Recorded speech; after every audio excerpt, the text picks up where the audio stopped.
How to survive corporate politics. কোনো প্রতিষ্ঠানে ঢোকার পর কি হয়? কাজ হয়, পাশাপাশি পলিটিক্সও হয়।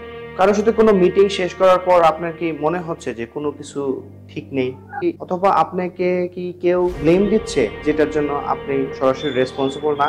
এটা আসলে ব্যাড লাক না, এটাই পলিটিক্স। বিভিন্ন ধরনের কর্পোরেট পলিটিক্স হয়। আজ আমরা কথা বলবো দ্য ব্লেম ট্রান্সফার নিয়ে। The blame transfer is the oldest trick in the corporate politics.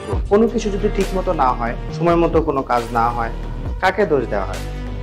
এটাই দ্য ব্লেম ট্রান্সফার নিয়ে। এই অবস্থায় আমাদের যেটা করতে হবে, প্রত্যেকটা কাজ ডকুমেন্টেড করে রাখতে হবে। যে কোনো মিটিং, যে কোনো ডিসকাশন, সেটা একটা মিটিং মাইনুট বা সামারি তৈরি করে সেটাকে একটা ইমেইলে আমরা পাঠাতে পারি। আমরা বলতে পারি যে নিয়ে আমরা সবাইকে জানাবো এইসব ব্যাপারে আমাদের আলোচনা হয়েছে, এই কাজগুলো আমরা করব, এটা আমাদের টিমের গোল, এটা হলো আমার ব্যক্তিগত গোল, এভাবে আমি আমার কাজটা ডেলিভারি করব। এই ডকুমেন্টেশনগুলো পরবর্তীতে আমাদের উপর অহেতুক ব্লেম ট্রান্সফার থেকে রক্ষা করতে পারে।